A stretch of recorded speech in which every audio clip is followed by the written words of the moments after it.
అండి మిథున్ రెడ్డి అరెస్ట్కి అయితే రంగం సిద్ధమవుతుందో తెలుస్తుంది. ఎందుకంటే one of the strong leader, వైసీపీలో ఉన్న స్ట్రాంగ్ లీడర్లు మిథున్ రెడ్డి ఒకడు. అలానే డబ్బు పరంగా కావచ్చు, పరపతి పరంగా కావచ్చు కొంచెం స్ట్రాంగ్ లీడరు. అతనైతే అరెస్ట్ చేసే ప్రయత్నం చేస్తున్నారు. ఏదైతే వైసీపీ గవర్నమెంట్ ఉన్నప్పుడు అప్పుడు ఏదైతే మద్యం తయారీలో కొంచెం అవతవకలు జరిగినట్టు అక్కడ కమిషన్ రూపంలో ఏదో డబ్బులు తీసుకున్నట్టయితే కొంచెం సిఐడి అయితే ఆ కేసు అయితే నమోదు చేసింది. టీడీపీ గెలిచిన తర్వాత, అదే కూటమి గెలిచిన తర్వాత ఆ కేసు అనేది ఇప్పుడు స్ట్రాంగ్ అయింది. అతనైతే అరెస్ట్ చేస్తున్నట్టు తెలుస్తుంది.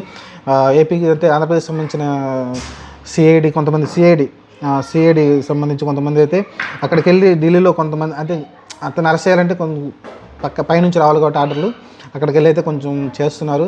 కొంచెం ఆల్మోస్ట్ నలిసి మళ్ళీ ఇంకొక భయపెట్టే విధానం అయితే చేస్తున్నారు వైసీపీ వాళ్ళని అయితే. రీసెంట్గా చూసాం, వంశీ వెళ్ళాడు, వల్లభనేని వంశీ ఇప్పటివరకు బయటకు రాలేదు. మన ఎవరు అతను పోసాని అతను వెళ్ళాడు, అతను ఇంకా బయటకు రాలేదు.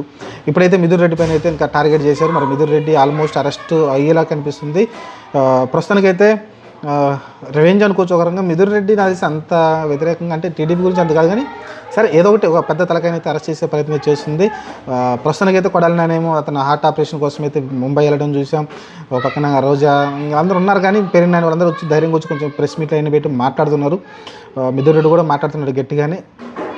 ప్రస్తుతానికైతే డైవర్ట్ పాలిటిక్స్ అయితే ఎక్కువ నడుస్తుంది. చెప్పాం కదా, ఆల్రెడీ సూపర్ 6 వాళ్ళు అయితే అమలు చేయట్లేదు కూటమి ప్రభుత్వం.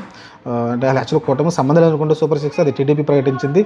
దాన్ని అయితే అమలు తీసుకు ఒక్కొక్కటి అయితే చేస్తామని చెప్తున్నారు. ఇంకా అవ్వలేదు. మరి అమ్మఒడి కూడా వస్తుందని చెప్తున్నారు. చూడాలి, మరి అది వచ్చే నెలలో అనుకుంటూ వస్తుంది అనుకుంటాను.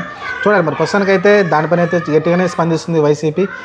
దాన్ని డైవర్ట్ చేయడానికైతే సూపర్ 6ని డైవర్ట్ చేయడానికైతే ఇలా అరెస్టులు ప్రతిసారికి ఒక నెలలో ఏదో ఒక ప్రచారం తీసుకోవస్తుంటారు. బోరగడ్డ నీళ్ళు కావచ్చు, లేకుంటే వంశీది కావచ్చు, లేకుంటే పోసాని మురళీకృష్ణది కావచ్చు, ఎవరో ఒకరిని నెలలోకి 2 నెలలకు ఒకసారి అయితే వైసీపీ నుంచి ఒకరైతే అరెస్ట్ చేసుకుంటే ఇలా డైవర్ట్ పాలిటిక్స్ అయితే జరుగుతున్నట్టయితే అనిపిస్తుంది నాకైతే.